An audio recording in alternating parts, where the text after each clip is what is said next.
So the main focus for our meeting this afternoon is going to be to familiarize you guys with the Net PPR platform. We're going to start off by showing you guys how to create a CDX account needed to access the platform, and then Devin and Bridget will be walking you through the digital form itself. Okay.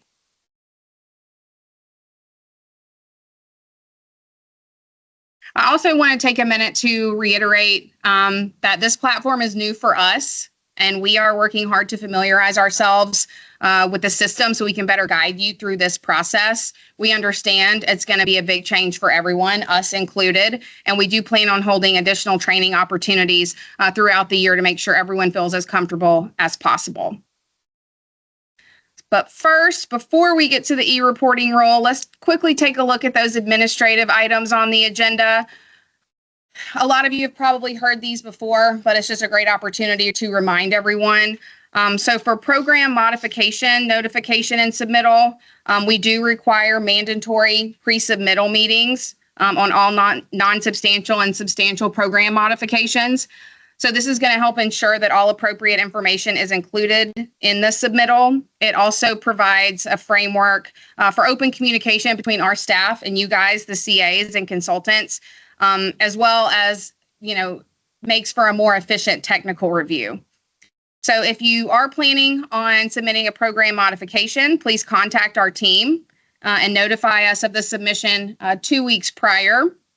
We do ask that you provide a cover letter, outlining what the modification to your program is, as well as a red line version. So basically just anything that's being changed, if you could highlight it or keep it in track changes. And then that way during our review, we can make sure that we are considering everything that you're submitting. And then regarding that final package for substantial modifications specifically, please only submit 2 hard copies of that final package and 1 digital copy. This is a little bit different than how it had been done historically, but we only need 2 hard copies and 1 digital copy. And for that digital copy, we can accept it a couple of ways. Email, if the file is too large, which a lot of times it can be, with these big program documents, you can submit it, via SharePoint link or through our agency file transfer portal, the FTPS site. So I think that covers the program modifications. Any questions on that item? Anybody has any modifications coming up? Yes. We're doing just like a simple change to. You can just give me a call. You still want to call? Yeah, if you just give us a call and give us a heads up, that would be nice. And then, if we have any questions, we can say, hey, let's set up a meeting. Or if it is just a, basic update to like a permit template, just a quick phone call. Yeah, absolutely. Okay, text talks reports. So in order to be more consistent with the Water Quality Division and to help reduce the number of text talks report requests received and eliminate redundancies across our division, we are asking CAs to use the text talks report generated during their most recent permit action to complete your annual report submission. So the updated text talks is included in the draft permit package that is sent to the applicant during the draft permit comment period. So, I know a lot of times you guys aren't part of that permitting process. So if you want to make sure you have communication with your permit, your TIPD's permitting operator or staff, you can always reach out to us, but we'll likely put you in contact with the permit writer for that TIPD's permit. If you are doing a TBLL redevelopment, you are still required to reach out to us and request an updated text talks report for those calculations. So for annual reports, you can use the report that's generated during your most recent permit action. So typically those are good for 5 years. But for TBLL redevelopments, we do ask that you reach out to us so we can give you the most up-to-date values. And this is something that's been changed in the last 12 to 18 months as well. So we want to make sure everybody's aware. Any questions on the text talks? Yes. So I've got multiple plants with multiple expiration dates. I want us to use the most recent one because when we do our annual report, we do it all together. So you would use the text talks for each individual plant. Yeah. Right. Yes. Yes. Good question. Okay, and then lastly, just a reminder of our upcoming Region 6 pretreatment workshop. This year, it's going to be held in Hot Springs, Arkansas, August 4th through 8th. So the last 3 years, it's been up in Denton. It's been in state. This year, we are going out of state to Arkansas. The Region 6 workshop is a great workshop. It's the only regional workshop in this area that we know of. It provides great information and helps to keep, pretreatment professionals in our area up to date on, regulatory issues and emerging pollutants of concern. It's really valuable, especially for, newer pretreatment coordinators. It provides a lot of great introductory information, and it's also a great place to network and connect with other pretreatment professionals. So we always like to plug the pretreatment workshop. Again, it's coming up in August, so you got a little bit of time to figure out that funding if that's something that you or anyone on your staff would like to attend. Any questions on Region 6?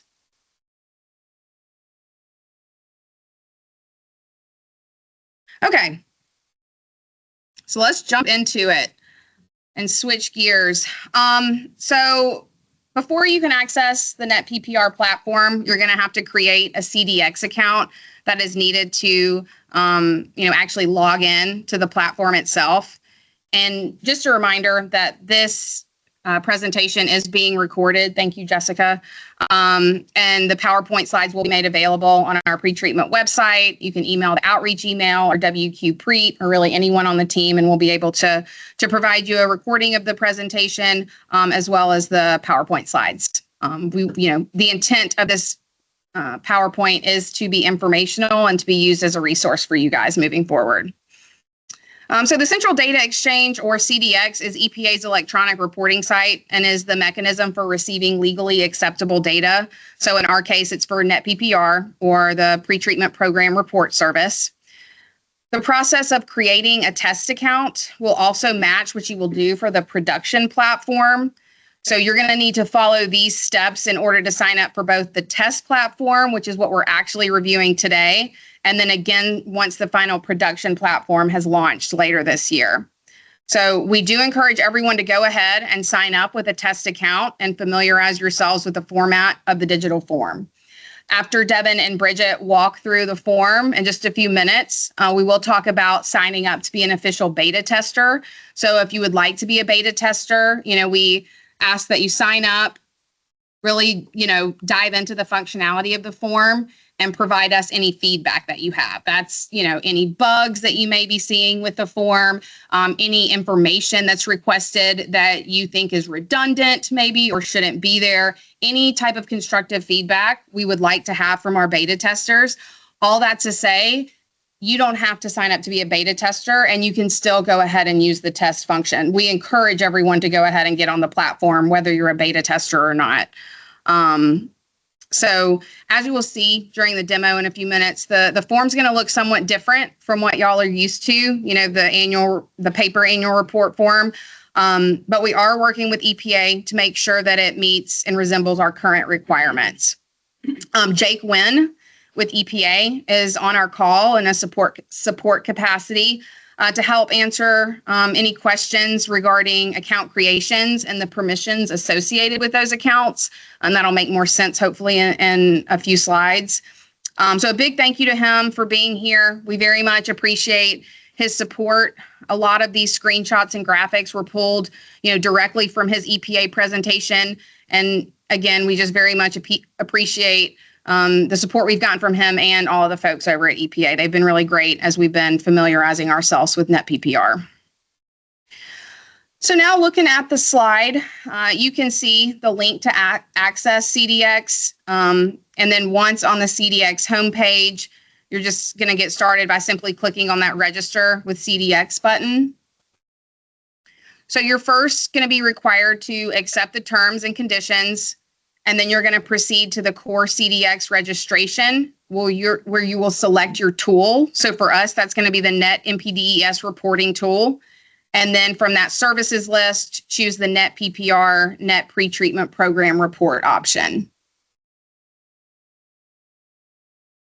So after you choose the program, you're going to want to select your appropriate role. So for RCAs, that will either be as the signatory or the preparer of the form.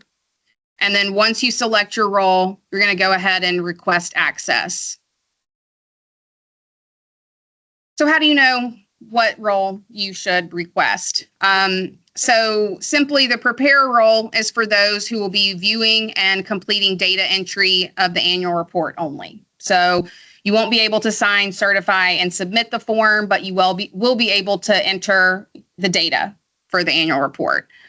For the signatory, you'll be able to view, edit, but then the big difference is you'll actually be able to sign and certify. So signatory, is synonymous really with permit signatory. However, the important thing to remember here is that if you are registering as a signatory, you must be the permit signatory or be delegated authority by the permit signatory. And this is all done outside of the NET PPR platform, the same way it always has been. Just because you sign up with a CDX signatory account does not mean that you have the appropriate authority to sign the annual report. So if you're not the permit signatory for your program, you will have to make sure you have the appropriate authority delegated to you. If not, we will notify you that the proper authority has not been included on the report, and you'll either have to have the permit signatory resubmit the report or provide us that required delegation form. So I think this is a good opportunity to kind of refresh ourselves on the TAC rule that governs who can act as a permit signatory and who can be delegated that authority from the permit signatory. So for a municipality, the application or report is required to be signed by either a principal executive officer or a ranking elected official. So if you are not a principal executive officer or a ranking elected official, you must be a duly authorized representative, meaning an authorization request must be made in writing using TCEQ signatory authority form as shown on this slide. So a lot of y'all are familiar with that. Most of our programs have delegated authorities. So on this form, it specifies that the delegated individual has the responsibility for the overall operation of the facility or for environmental matters for the applicant, such as a plant manager or an environmental manager, and that's all outlined in that TAC 305.128. So we do encourage everyone to go ahead, update your delegated signatories if necessary in order for the appropriate person in your program to be able to sign the digital form when the time comes. Okay, so now going back to that CDX registration process, once you request your role, you're going to be prompted to create your user ID and enter the email you want associated with your account. So this should be your work email. You'll then automatically be redirected to login.gov, which is a secure sign-in service used by the public to sign into government agencies. This is going to help to secure your CDX account. A little tip is to make sure that you save your login.gov password either in your password manager on your computer, or make sure and write it down and have it available, as you're going to be routed to sign in through login.gov every time you sign into your CDX account. I learned that the hard way. So once you've been redirected to login.gov, you're going to create a separate account.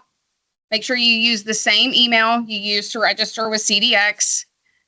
And then you're going to need to review the rules of use before submitting the request. So after you submit your account request, you'll get an email containing a link to confirm that email address.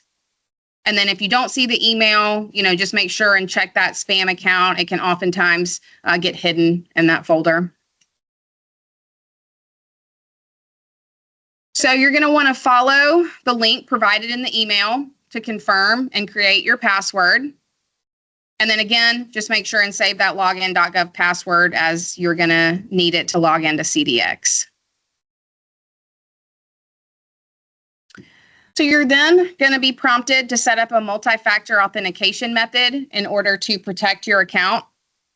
You can use the authentication application, text or voice message, backup codes, whatever method you feel most comfortable with. I like to use the authentication application because it's very user-friendly and quick, but whatever you feel most comfortable with. So you'll get that all set up. And then you're going to want to agree and continue. And this is going to connect your login.gov with your CDX account. And then from there, it's going to redirect you back to your core CDX registration. So to complete the CDX registration, you will be prompted to add in the details of your user information. So this is just basic information, your title, your first and last name, and then 3 security questions. So after entering your user information, you're going to need to enter your organization information by searching for your employer name. So typically this is going to be the name as it's issued on your TPDES permit. So your organization should appear, and you're first just going to want to make sure that the address and the zip code provided are correct, and then you'll click on that hyperlink. If for some reason your organization does not appear, please reach out to someone on the team, and we have additional resources for how to get your organization added in order to link it to your account. So after selecting your organization, you're going to want to type in your work phone number and then officially submit the request for access.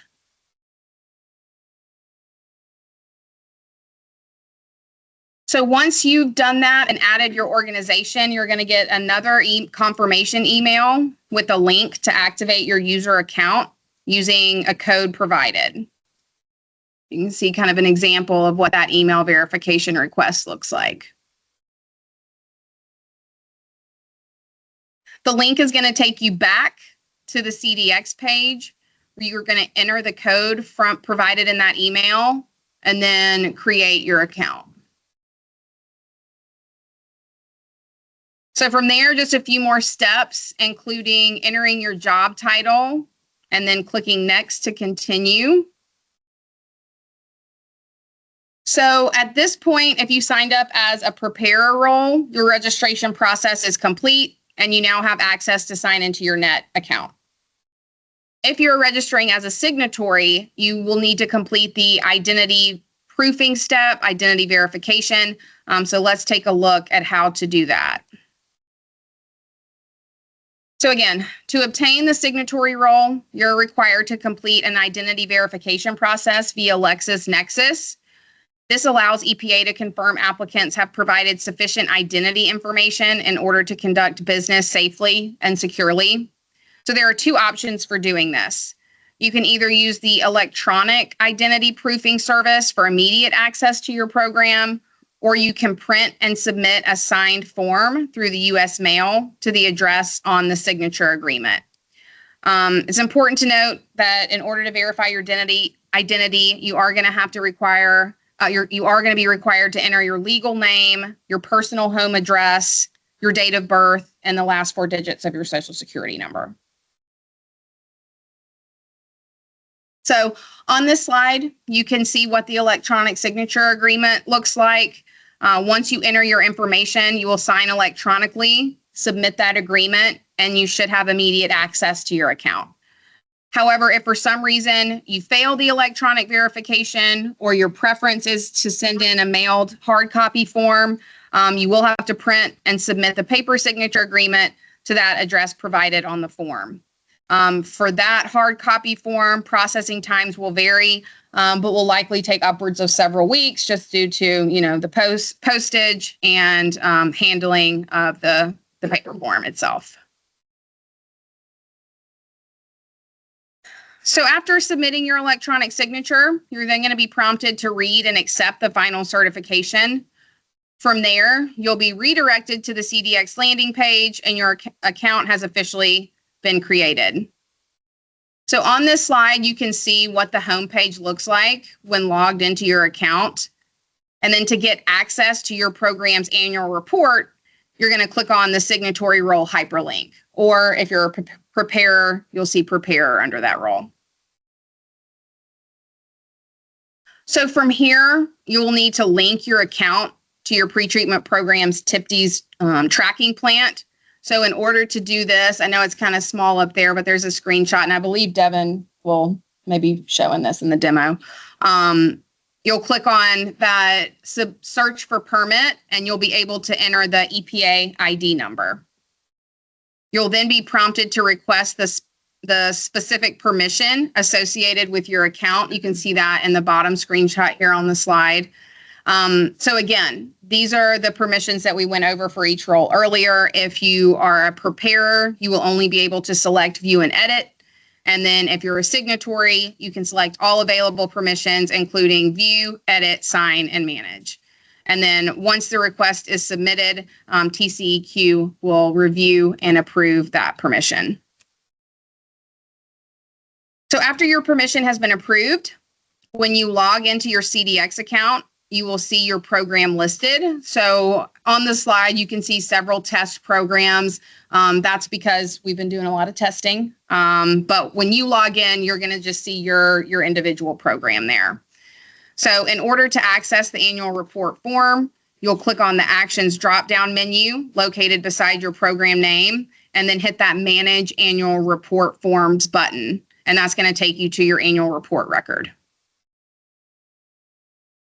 And then finally, to open the form, you will click on the Actions drop-down for the appropriate reporting period and hit Edit, which will then allow you to access the form to begin data entry. So all of that just to have access to the form. So with that, are there any questions right now? We have an online question? Yeah, I don't know if you want to do in person. Yeah, let's do in person first. Does anybody have any questions? I may have multiple people working. Mm-hmm. Do they each have to have a separate login, or can I do one just for CRA? Mm-hmm. Yeah, so the question for our online folks is there are going to be several people at the pretreatment program who's going to be working on the annual report data entry. Is just one email needed, or does each individual person need to have an account? Probably, I would say everyone needs their own account if they're going to be multiple preparers. And I say that because it would probably be easier. They can do dual data entry. They each have their own account. But, you know, if you, Brad, just wanted to make your own account and then have some of your staff sign in using your credentials, you know, I don't think that's the intent of it. I think the intent is for everyone to have their own individual account.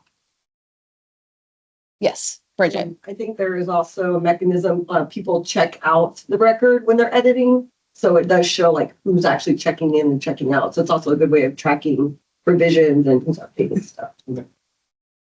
Thanks, Bridget. Any other question? Yeah.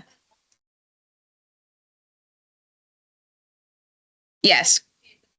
Great question. Yes. So this is for the test environment. And then once the production platform launches later this year, you'll go through and create a whole nother account. Yeah.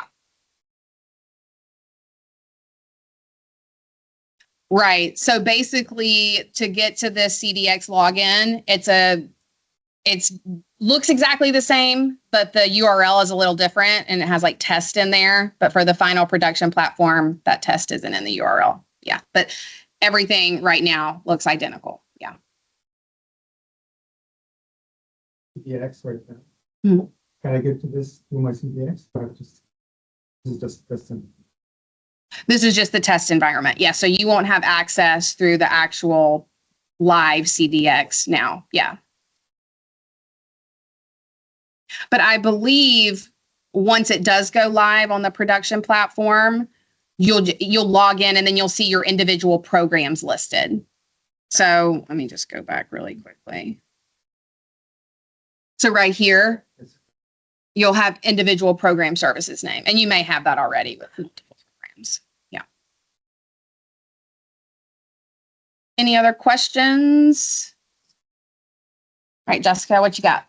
All right. First question is, will you need to register the CDX to set up a pretreatment account, or can you add it to an existing CDX? So similar, I'm guessing though, once it goes live, Mhm. production maybe? Yes. So once the Net PPR CDX goes live later this year, when you log into your CDX account, after you have gone through the process that I just went through of creating your account specifically for Net PPR, you will see it listed under your program service name, and you can click on it that way.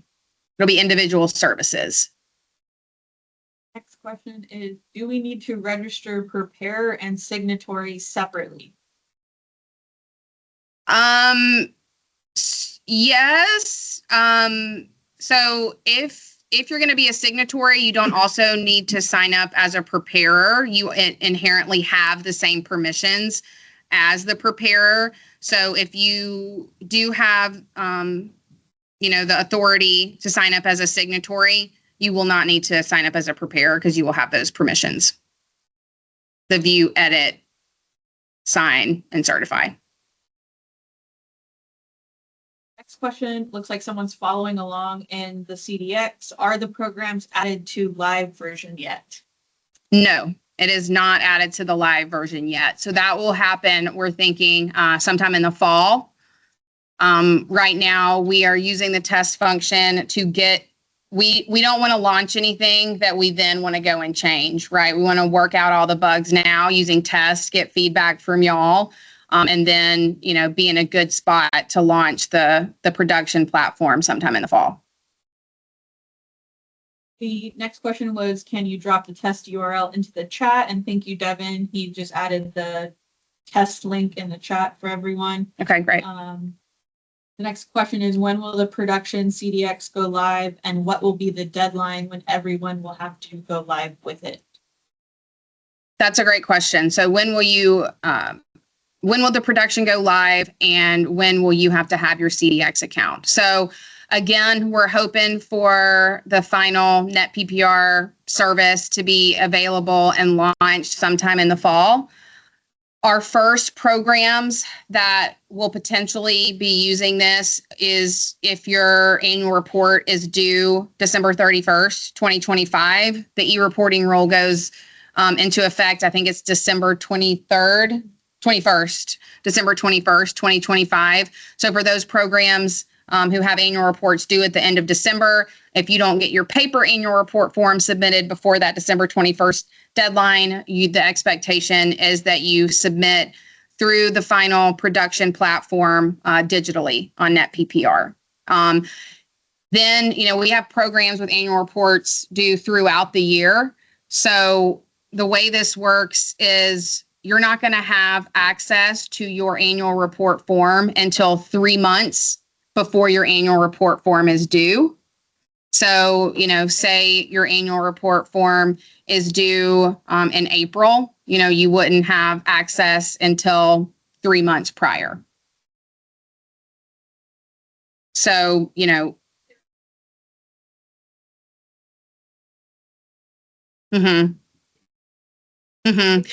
And I think there is, we're still kind of working out all of those details right now. This is a lot of feedback we're getting from EPA on their recommendations as well. But definitely give us your feedback if that doesn't seem like it, if that seems problematic for you.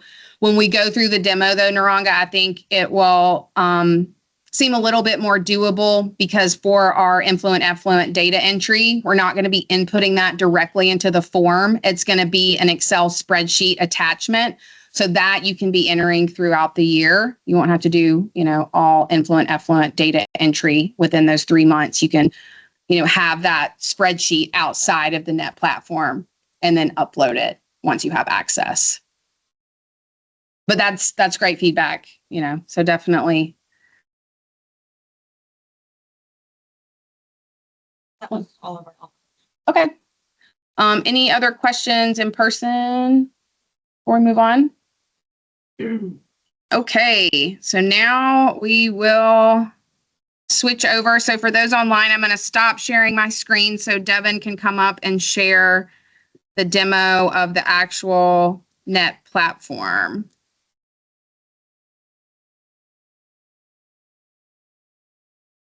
Okay. Okay. All right. So let me get into the platform.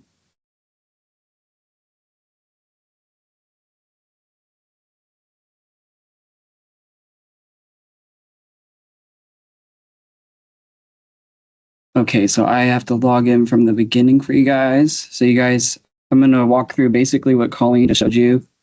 Can you guys hear me online? Is everyone able to hear? What's that? Why can't you see it on that one?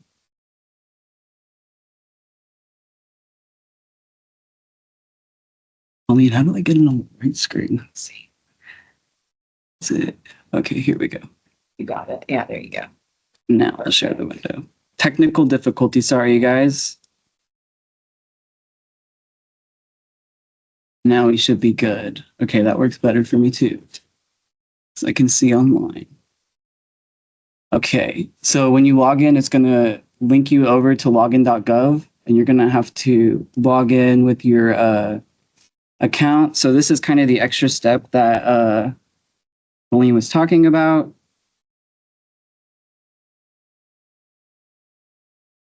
Bear with me.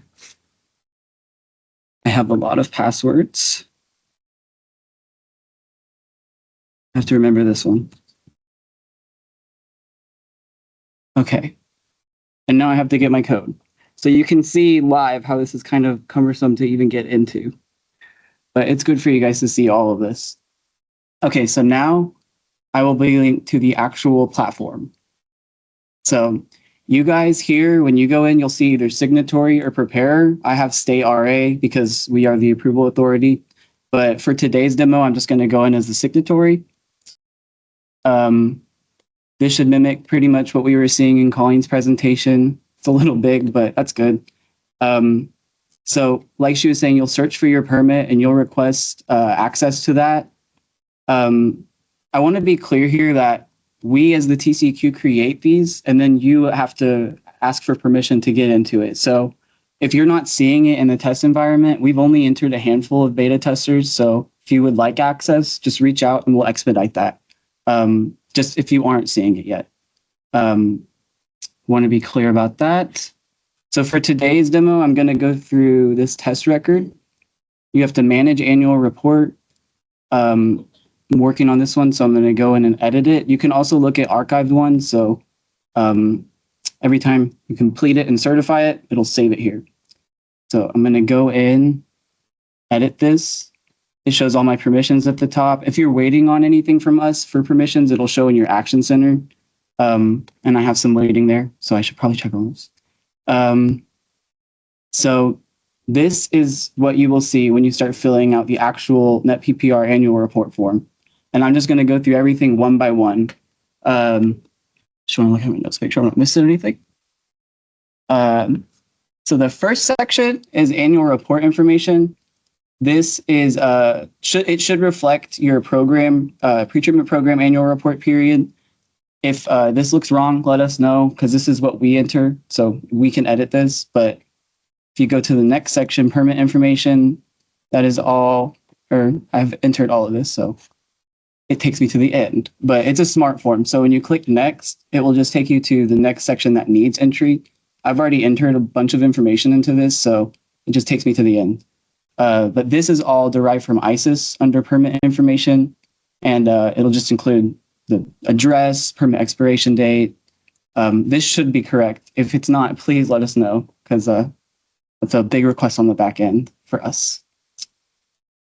I need to stop clicking that. So this is when you actually start entering information, contact information. So anything asterisked in the form like you're seeing right there is necessary, and you will not be able to certify the form if it's not entered. So if I take out my phone number or something like that, it will not let me go. Flag me. So we're asking that you guys just include pretreatment coordinators, obviously, and signatory contacts here. All right, next section, pretreatment program resources information. This is where you're going to list out full-time equivalent, so the number of employees you guys have for the program, any changes in budget, where the budget's coming from, amount, And the key here is it's going to ask for the jurisdiction. So you have to at least include the city that you're in or municipality that you regulate. You can also add multi-jurisdictional agreements in here. You have multiple. So this is where it kind of shifts gears. All of this you can enter readily. You don't have to check out the record technically. You just have to have these permissions assigned to you. And the permissions, they can get a little convoluted. So feel free to reach out if they are confusing, because they can get a little confusing. But each of these right here after that, those represent a wastewater treatment plant. So I know some programs have a lot of wastewater treatment plants, so you'll have a lot of entries here. And you have to individually like check them out with this pencil icon. So I'm going to go in here and click it. I'm going to continue checkout. And it's going to refresh the page. It'll automatically open these top tabs that I've already edited. So I just close those, and then I'm going to go back and I can edit this record now. If I didn't do that and I just tried to edit it without checking it out, it would have everything grayed out. So can't do that. For the one I've checked out, I've already entered information for, and I'm just going to go through what each of these tabs signifies and any requests for revisions that we're making. If we miss, I'm not sure if we're indicating every request for revision we're making, but that's a part of this. If you guys are seeing anything while I'm going through this and you think that may be redundant or maybe unnecessary, let us know and we can kind of facilitate revisions on the back end. So first section, POTW information. This is a good example of something we're facilitating a revision for. It's going to ask for quite a bit of information about the wastewater treatment plant, all of the treatment processes, any surcharges you guys do. And so we're requesting that all of this become optional because it seems a little bit cumbersome just for an annual report. Next section, industrial user information.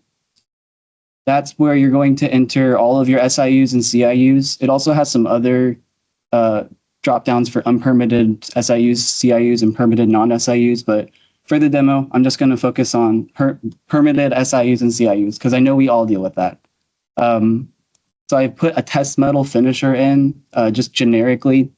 It's going to ask for quite a bit of information, the permit number, name, pretty much everything you would associate with an IU. So I'm just going to scroll through all of it. I've entered fake information for a metal finisher and a fake city. Estimated its flow, but the key here that I want to point out is that I have put this IU in S&C and I have given it multiple NOVs. So I've said that this IU is in S&C, it has 2 NOVs, formal enforcement actions issued and formal enforcement action issued. I want to point that part out because it plays into some entry later in the form. Yeah. Yeah, no worries. Sorry. Can you guys hear me online? Okay, I'll speak up. Sorry. So you're probably wondering if you're looking at this one IU, what if I have a lot of metal finishers in one section of the city with the same street address or something like that? And that's where the bulk add SIU CIU feature is going to be really helpful. So it's a little big on this screen, but it's going to ask for, maybe I can make it a little smaller. It's going to ask for similar information to what I just listed under the IU, the individual one, but you're going to be able to create multiple records, so as many as you'd like, and you can go in and individually edit those records. So, and I want to be clear here too, after you're done entering all of your IU information for the plant, it will copy over from year to year. So it's really cumbersome on the front end to get it all done initially. Next section under the POTW is hauled waste information. It's just 2 simple yes or no questions. If you received hauled waste during the reporting period, and if you believe illegal dumping may be occurring in the jurisdiction. If you click yes for any of these questions, it's going to have drop downs and it's going to ask you to describe what's happening. Again, it's only required if you click yes to these. So click no, you're not going to have to enter that information. Dental office compliance information. This is essentially just going to transpose over the one-time dental compliance rule information that you collected as part of the EPA initiative years ago. It has quite a bit of entry here, but we're requesting that it just be number of users and number of forms received. So we're trying to break that down a little simpler. Pass through and interference information. So this section is just going to ask you a bunch of yes or no questions for if pass through or interference occurred. If you have new staff that are going through this and wondering, what does this mean? There are some good drop downs here that have definitions and links to CFR, and that's throughout the form. So if you're not able to fill something out, it'll show you in another pop-up. This is why you can't fill this out, because this part of the form is not filled out. So always be looking out for the helpful drop downs, because they really do make a difference. I know from experience. Okay. Moving on to enforcement and S&C information. So this is what I was pointing out earlier with the IU entry. When you indicate that it's an S&C or has enforcement actions, this is where you're going to have to follow up with all of that entry. So first, it's going to ask you, does the ERP include escalating enforcement actions for S&C? You're going to answer that. And then any IU that you had in S&C or with any enforcement actions or NOVs, it's going to populate here automatically. So it's already grayed out the information derived from that section to NOVs. Enforcement actions were issued. And it's going to have me down here explain exactly what those NOVs were. And it's going to have me drop down at least one formal and one informal enforcement action if you click yes to it. For S&C, it's going to ask you to put every month that the IU is in S&C. So you have to pick, you can pick multiple. And then it's going to ask for what criteria under A through H is applicable for the S&C. And it's also going to have you upload the publication for the S&C. So similar to how you're doing it now, you would just scan it as a PDF or something like that. There are a list of approved file types that you can upload into NetPPR. So it doesn't have to be a PDF, and we'll get into that later. Moving on, though, from the enforcement and S&C, we go to compliance monitoring. And I have not been the only one working on this tool. I have been sharing this with Bridget, so I'm going to hand it off to her now. I think now is a good time to go through some questions for the first part of this form. I know that's a lot of information and, you know, we went through it quickly. But any questions, in-person questions to start off with first? Yes. Accidentally created. Can you delete it if you're a preparer? Delete it. Say that again. The IU information Like account? a record for an IU? Yes. Yeah. Yes. You can delete that. Yeah. Preparers can do all of this. All of the editing functions. Yeah. Really, the only thing for a signatory is to submit it, certify and submit it to us for review.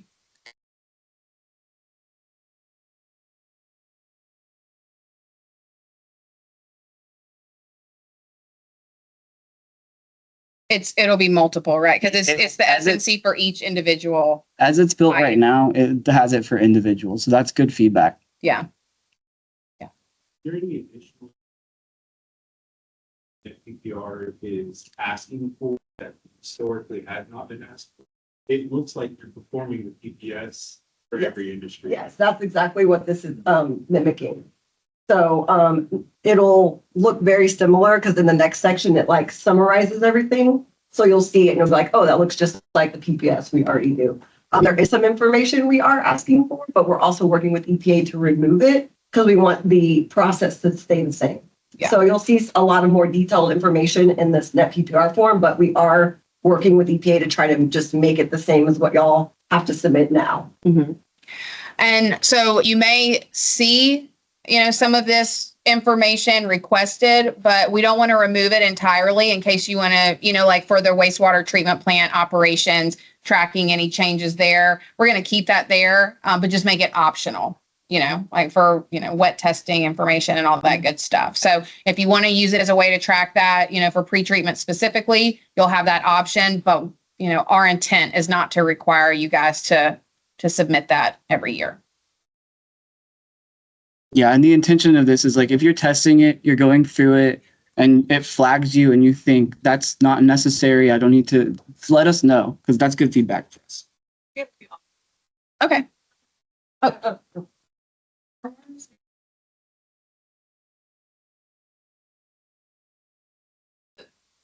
Is each program tracked or how? Yes.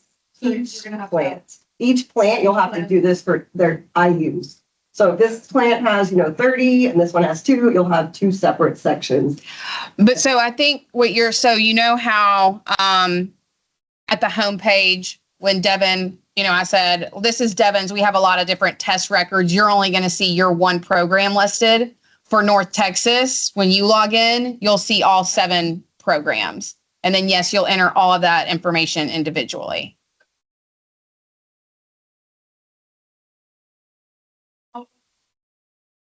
Yeah. I don't know how we'll get, if we can get access.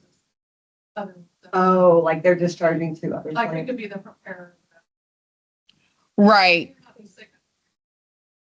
Right. And so I think that would be, you could just request to be a preparer role underneath their program is most likely how that's going to work. But there are definitely some nuances that, due to the, scope of this platform that we haven't quite gotten into yet. But all of that's great feedback. Yeah. Okay, yeah. Yeah.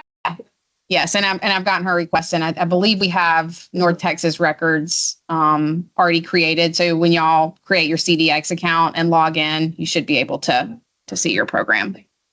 Absolutely. I believe what we made that request to be optional. The non-SIU unpermitted SIU. So if you have an SIU or a CIU that for any reason was not permitted for the full 12 months of your reporting period, we are going to require you to put that information. But for non-SIUs, if you, permit, car washes or bakeries, you have hundreds, we don't expect you to enter all of those. So yes. If you can repeat the question, they didn't online can't hear the in-person question. Okay. Yeah, absolutely. Okay, I'll do that moving forward. Which one was that? Do we know? The non-SIU. Oh, okay, for that one. Yeah, so for those online, is the non-SIU permitted industry is going to be made optional on the form. And that is a revision request we've made with EPA. You will be required to enter any non-permitted SIUs or CIUs. But for that we're not permitted through at any time throughout the 12 months of the reporting period. But for non-SIUs and CIUs, that should be optional. Again, your inventory that you put into the system, the initial year, that will carry over from year to year. Yes. Correct. Only maybe whatever flows. Right. Yeah, at that point, it's just editing. So the question was, will your IU inventory or your IU list of users that you enter into your annual report form, that will carry over from year to year. You'll just need to edit it. So if any users, went offline, or if you have additional users added within that pretreatment year, you'll have to add those and tweak it for that year, but you can copy over those industries. Yep. And I'll, Online sure. or wait. Yeah, let's go for it. Okay, I think I should. So the online question is, how early will we have access to the report template? Okay, so right now, the idea is that you will have access to your annual report to begin data entry at least 3 months prior to the due date. So that's 2 months before the reporting period ends. However, we're still finalizing those details. So any feedback, we would love to hear from you guys on what you think about that.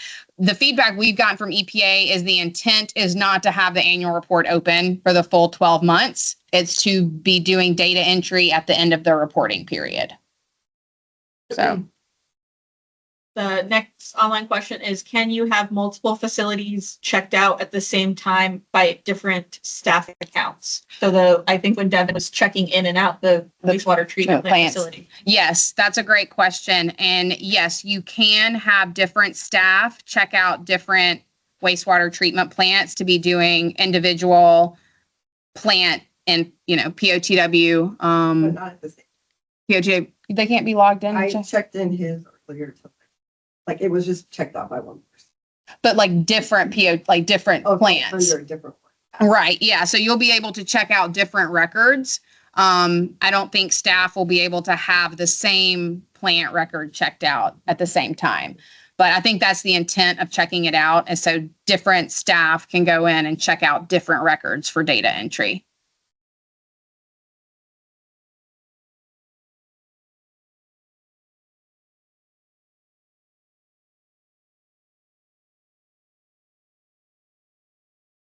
Mm-hmm. Sure. So the question was about the 3 months, getting access to the form only 3 months before the due date. Is that something that's kind of a hard line rule by EPA? No, that is just when we asked, because I just thought we'll open it up the day the reporting period starts. And the feedback that we got was, no, that's not the intent of the form. The intent is to enter your program's annual report information at the end of the reporting period. So we kind of came to a middle ground of 3 months before it's due. But yeah, definitely give us that feedback. We prefer the feedback in writing so we can keep records of that. So you can email that anyone on the team, WQ Preet. But yeah, we would love to have all feedback in writing. It makes sense. Mm-hmm. For the first year. Yeah, sure. Yeah. Yeah, sure. And would you all require information for wastewater treatment plant, even if they don't receive industrial waste, or only for the plants that receive industrial? Right. So the question is, do you have to do data entry for the plants, for all plants in the program, or just the plants that receive industrial waste? And it's just going to be those option 3s that receive industrial waste. So the same as you would do on the annual report now. Yeah. And before we move on to Bridget's part of the demo and the remaining part of the form, I did just want to go back because a lot of the data entry is going to be in this permitted SIU CIU part of the form. Let's see. Devin, is this right? Are you trying to look at the? Yeah, I just wanted to look at the plus sign. Oh, right. Oh, okay. See, okay, there we go. So as you hit click add SIU CIU, you're creating individual records right here. And then to input that individual industry information, you'll just click on the drop down menu. So yeah, it is, you are entering a lot of individual IU information. Just to go through this a little bit more slowly. So y'all can get your eyes. I know we've been looking at this quite a bit, but I know for a lot of y'all, this is your first time seeing it. So just so y'all can get, familiar with the format of the form. So flow and discharge information, subject to local limits. Are the local limits more stringent than the categorical standards? Compliance information. Is the industry on a compliance schedule? The number of sampling and inspection information. So again, all information that is required now, but it's just in a little bit of a different format. And then again, the S&C and enforcement information under that industry table, this is going to inform what you're able to input under the enforcement section later in the form. So if you say there's no enforcement, but there is actually a couple of NOVs, you're not going to be able to add that information in the enforcement section. So I know Devin went through all that, but just to reiterate. Okay, any other yes? So will this, after you're done doing data entry through the whole annual, you be able, will Net PPR give you a final COR or something that has all these fields and everything you put in for your annual report? Like, will it give you a finalized report? Everything. Yes. So the question is, once you get through with data entry, are you going to have a nice, pretty form, with all of the data entry and like be your actual report? And the answer is yes. I believe that we'll have a PDF. It's a Jake question because you can review it online. I don't know if it spits out a report. I believe that I believe that it does, but yeah, maybe we You'll can. get DMR. So maybe something similar to that Yeah, that's. Is my- would be my Mhm. expectation, but I'm not sure what they actually developed. And it does, and Bridget will get into this too, it does compile a lot of the industry information into kind of like a PPS summary, similar to what the paper annual report form has. So, Bridget, are you ready to? Oh, We yeah. have some questions online. I don't know if we want to wait until afterwards. Okay, Bridget, yeah, Bridget will answer those. Plus, I don't know how much of my notes. Already covered. Right now. Thanks, folks.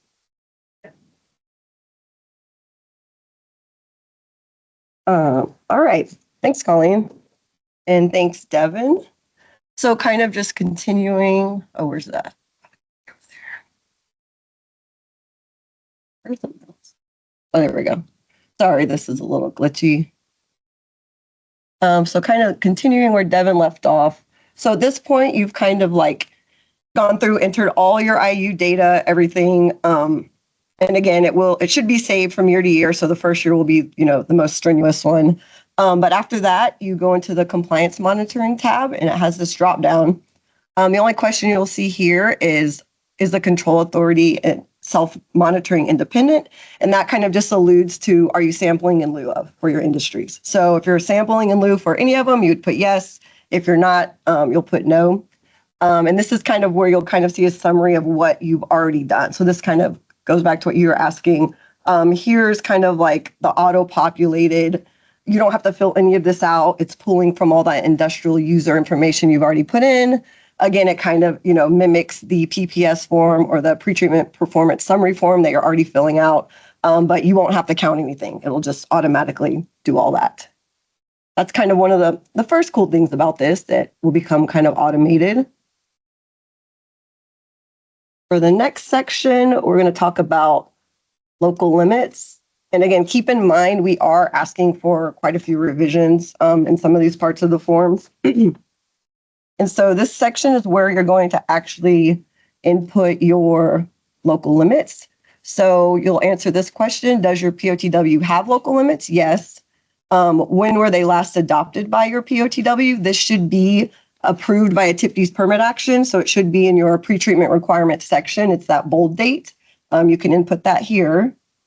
As far as when were your local limits last technically evaluated, that would be the last time you submitted your TBLL reassessment to us. So that's typically required, after you get your permit renewal. We ask you to, reevaluate your local limits, submit that reassessment form.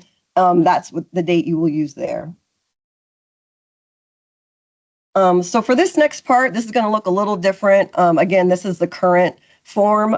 We have asked EPA, because it does seem a little redundant, some of these next parts, to eliminate some of this table. So for Texas, at least, all we're going to hopefully ask for y'all is the pollutants of your local limits, the local limit value, and the local limit unit. So final production, we're hoping that this frequency column and these last 4 columns will be completely out.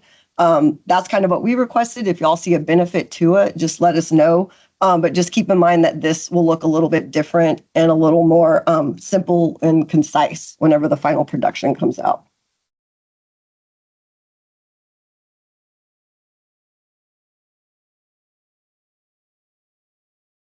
And down here, you can also add additional pollutants if your POTW has additional pollutants of concern that they're monitoring for. So I'm just going to kind of show you. And this would just be anything outside of those priority pollutants. There's a lot in here. I know I've seen like a BTEX limit in some programs. So again, you can go in and add, we're also monitoring for BTEX. Here's our local limit value. You can also add, I saw like color, anything else, pesticides and stuff like that. can be added to this section of the form as well.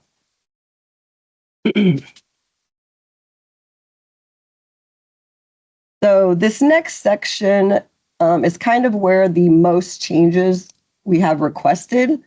And this is actually what we call, the bulk of your annual reports, the POTW monitoring results. So just for this section, we are actually asking that this entire table be removed. So in its place, because this seems a little redundant, we're going to be working on the template of a Excel spreadsheet that will have all the pollutants. It should basically look similar to your current, TIPD's permit tables that you already see. We're just going to mimic that as much as possible. I know there's quite a few CAs out there who already have spreadsheets. So if y'all have, things built in there that you really like and you don't want to lose and you don't want to, revert to ours, or, just let us know. Maybe we can incorporate that into our form, because we want this to be, as simple for y'all to, change to. And if you have a really good spreadsheet that you don't want to lose and you don't want to do redundant work, let us know, because we're currently in the stage of building a template. And so the way you will actually enter your influent and effluent monitoring results, once we have our template finalized, and we don't have it right now, but we will be, discussing and showing it to all of our stakeholders at a later date, you'll actually be able to download it from the Net PPR form and then fill it out. And then whenever your report is due, you can come back in and just re-upload it, and it'll just be a simple spreadsheet. So I know we were talking about, there were concerns about like having that 3 months to like fill everything out. Well, if you have this template spreadsheet, you can be filling that out all year. And then whenever it's due, you can just come in and upload it. So even though you won't have access to this form, we're hoping that everyone is just, using the spreadsheet outside of the database, so that when it comes time to upload everything, it's just easier. And you can actually track everything all year. You don't have to worry about your 3-month window. So that was kind of a compromise. We were thinking that would be really good for our CAs and stakeholders. But yeah, we definitely welcome any feedback. This is kind of the biggest change we're asking. We're hoping that's helpful for everyone. But again, y'all are the ones that are going to be using this, so we want to hear from y'all. Do y'all have any questions so far about the actual influent effluent monitoring results section or template? Anything like that? Okay. I think you can upload any type of file. So that would be like an internal discussion I think we would have, is like, are we going to accept PDFs? But I don't think you can't not upload the PDF. And the question for online was, they are currently using a PDF from Linko to get their results, and they asked if they can upload it to the database, and I believe you can. Any other questions? Pertaining to this, we do have a question for how early they will get access to the Excel sheet. So the question online was how early they'll get access to the spreadsheet. So it's my understanding that you will get access to the spreadsheet whenever you get access to your Net PPR form, so that 3-month window.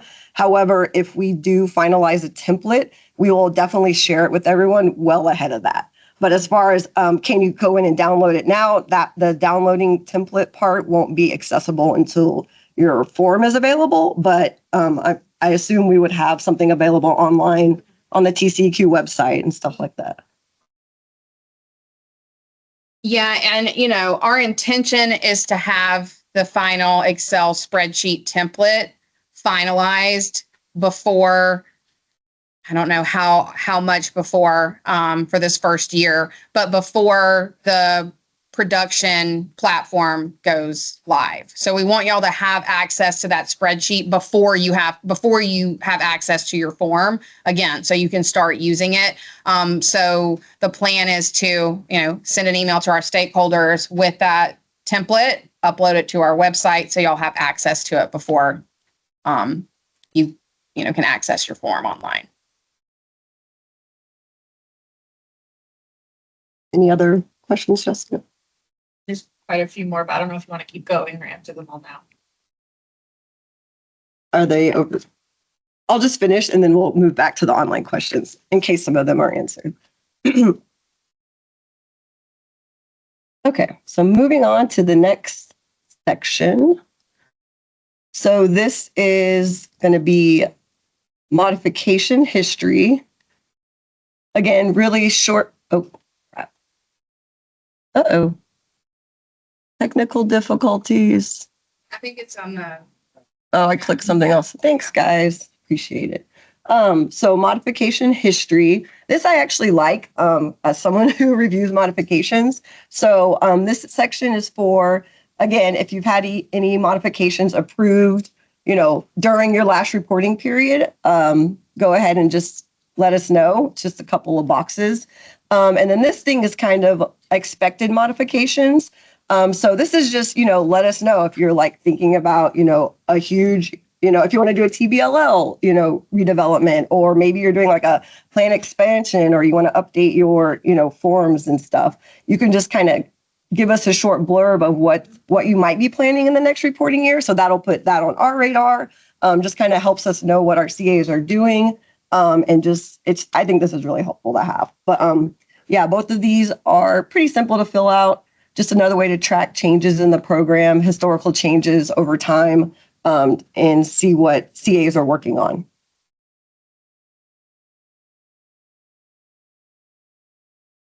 All right, the next section, additional supporting information.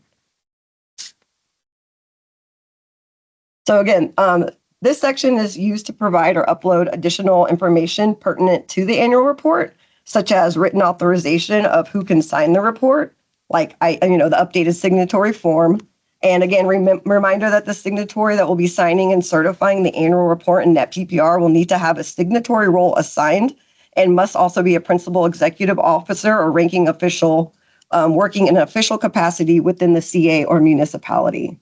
And if the official signatory wishes to delegate authority to a duly authorized employee to sign the report, the TCEQ must have on file one of those updated signatory forms authorizing the individual. So the official signatory form should be uploaded under this tab in the net PPR form so that we can verify it before everyone tries to sign it. But if you've already submitted an updated form within the past year, you can select no. But if you have changes to anything, you'll want to select yes, put a little blurb, and then you can just directly upload your signatory form here. So you wouldn't have to send in a signatory form before your annual report's due. Just make sure it's submitted with it, with the new updated authorized person. And then this tab, again, kind of goes back to you don't have to enter anything in here. It's just a compilation of everything you've already input. Again, mirrors the PPS form, talks about, numbers of IUs permitted, summarizes the inspection and sampling information, enforcement actions, S&C. So again, this is just getting everything that you've already input from the form and summarizing it in this nice picture that you can just glance at. And then this last section is the certification spot.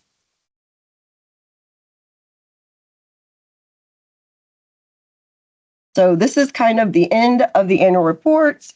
It allows people with the signatory role to go ahead and certify the form if you have the proper permissions, and if we've already approved the form and it was submitted to the TCEQ. And so if they're preparer, if you don't have a signatory permission, you can just flag it here. So we flag for certification. I think that notifies the signatory that they have something to do in the database. Or if you, started your form and didn't finish, got busy doing other stuff, like I feel like everyone does, you can save it for later. So save and close, come back to it later, stuff like that. Do you have any questions? I assume there's something here. Yes. You have to make a comment on the annual. Mm-hmm. Say we get a BMR at the end of the pre-treatment year, Mm-hmm. 90-day report's not due until the next pre-treatment year. Mm-hmm. A comment section? I'm not 100%. That might be in the IU section, the SIU section, where you're filling out everything, but I'd have to go back through and check. Oh, sorry. The question was, say you're filling out your annual report and you have like comments you want to add, like BMR is due, but it's not due till the next pretreatment year, or you just want to leave comments about an industry. Like, is there a section for that? I'm not sure at this point. I would have to go back and look, but I assume something like that would be, in the SIU section. There are quite a bit of like text boxes throughout to add stuff. So that would require me doing a bit more testing. If you go back to the IU section, I put that one as the expired permit, and it has you explain. So there's some ways you can add, you make it, I guess if it's, I don't know if there's a drop down for like currently in like getting the BMR and probably facilitating the application, but I think you would just put something like that as a note. But that's a good question. Yeah, I assume it would be somewhere in here. You see there? Oh, like here's something, here's an example for this section, but that's just pertaining to permits. So there might be some other items like that. But maybe we could request, if it's not there, adding a text box somewhere within the database. So you can just put any like additional notes or anything.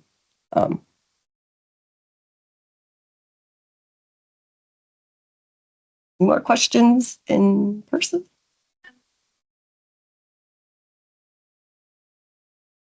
Mm-hmm.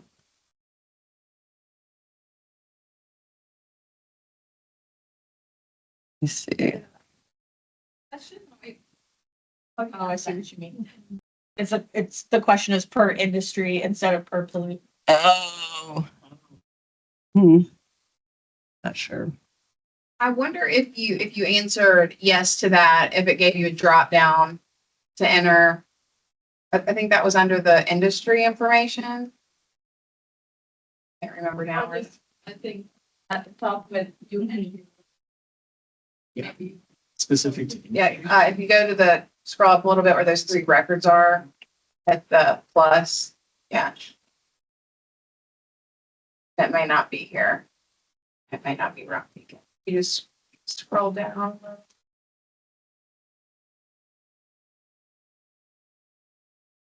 Yeah. Oh, yeah. See, no, that says yes, and it doesn't. Oh, right here.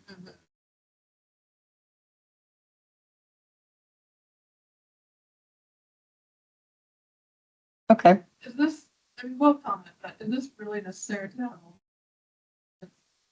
So per industry?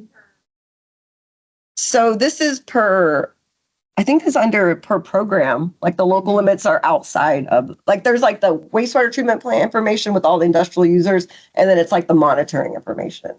So I believe that pertains to the like whole program.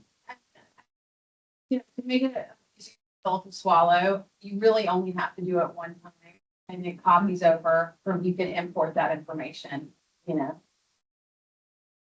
But that is another reason why we're trying to make that local limit table so reduced, because if you're already reporting all your influent effluent monitoring in the spreadsheet, but it's just something that was built into the EPA database.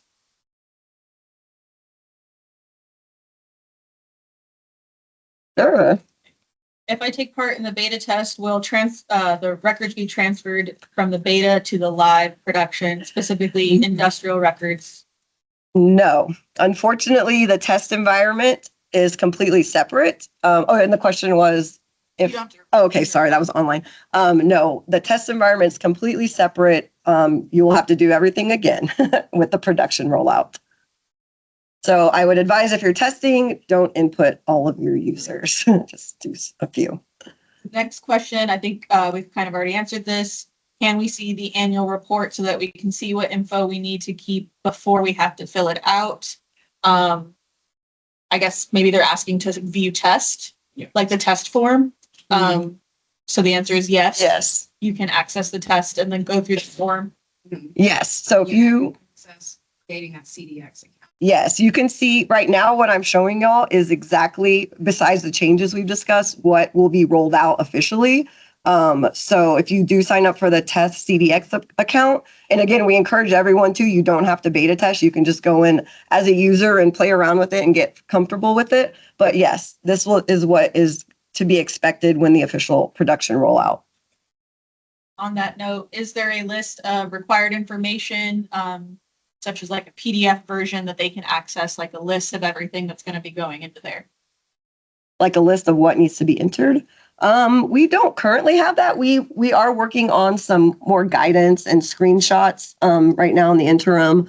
But yeah, we like if you would like a list of exactly what you need to know to enter, we can work on that. But also just a reminder, like most of this information is already required with your current annual report submittal or even TIPD's permit application. So it should be available, but we are trying to make this database resemble as closely as possible what is already required in the TIPD's permit without adding additional stuff.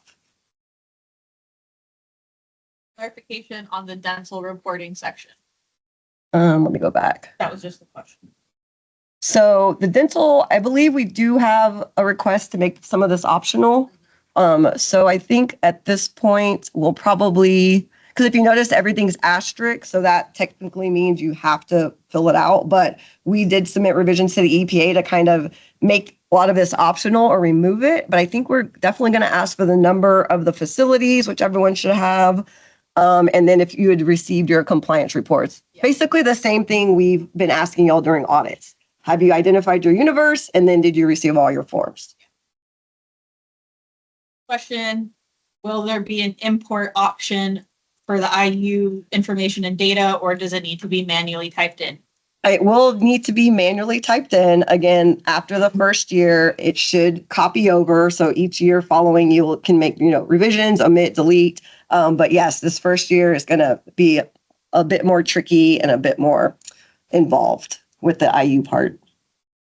Next one is question/feedback. For the first year of implementation, since most of the data entry will occur, is there any way we can have more than 3 months to work on the other sections? Yes, that seems to be a recurring question. So we will definitely be talking about that. But yes, that is something we will make note of, that there seems to be some concern about the 3-month. Or whose annual reports are due in December and potentially January. A lot of that is going to depend on when the final platform is ready to launch. So EPA knows that we want to be ready by October latest. But again, that's a little bit outside of our control for those first couple of programs that are going to be required, December, January. That's going to be dependent on when the actual production platform is ready to go. And a reminder that this rule is not implemented until December 21st. So if you get your paper annual report in, we will happily review that as well.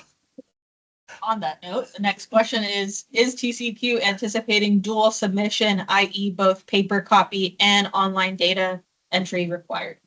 No, if you're submitting before December 21st, 2025 on paper, great. If it's after that, we will expect the digital form.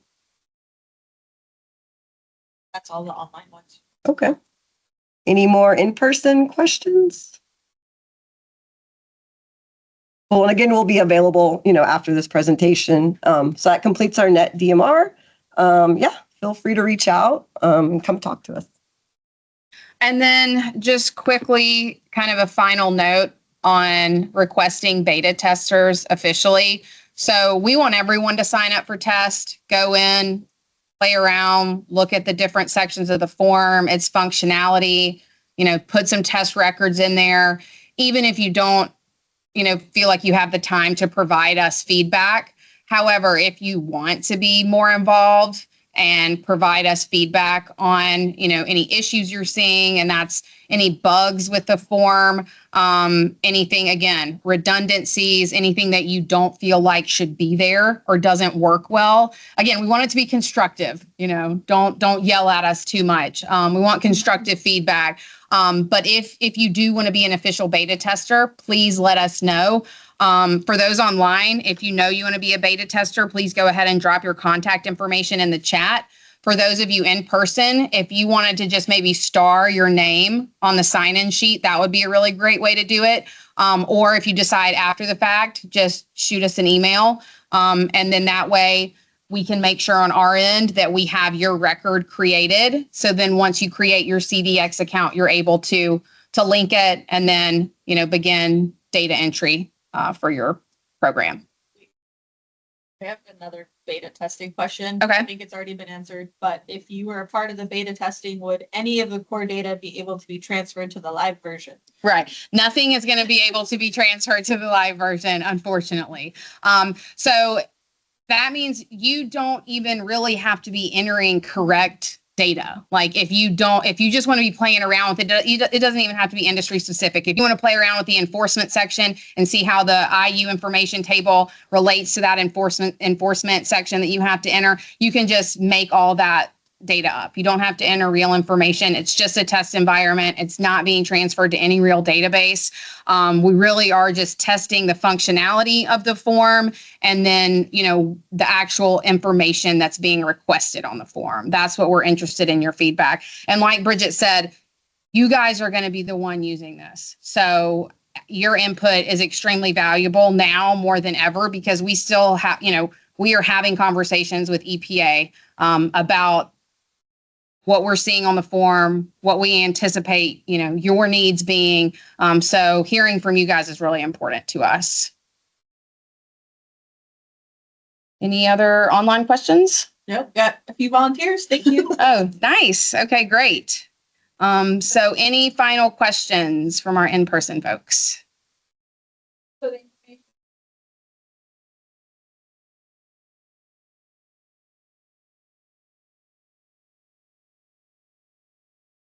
Keep the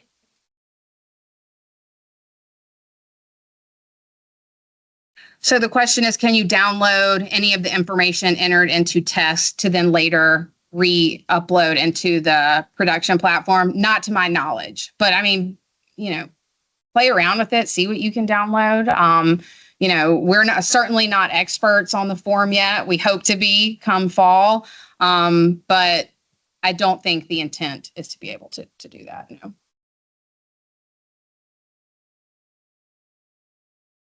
Okay, yeah. So the presentation and the recording is going to be uploaded to the agency's YouTube channel.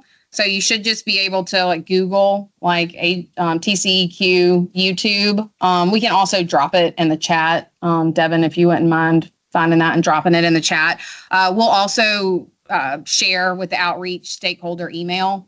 We'll share a copy of these slides and a link to the presentation, live demo as well. So y'all have access to that moving forward. Yeah. So I read through your pipeline. I'm a signatory on a different program with a different permit for the stormwater program, but I'm guessing that I'm going to have to resubmit for signatory authority for this program, right? Right. Yes. So the question is, if you're a delegated authority for another program, say the stormwater program, are you going to need to get that authorization for pretreatment specifically? And the answer is yes. We're going to need it on our specific pretreatment form. Yeah. So go ahead and get started now. But yeah, thank you, Martin. That's a great question. I know, there can be red tape associated with some of this stuff. So that's why we wanted to go ahead and make that clear. So if you need to work on any of those delegation authorities, you have plenty of time to do that before the digital annual report goes live.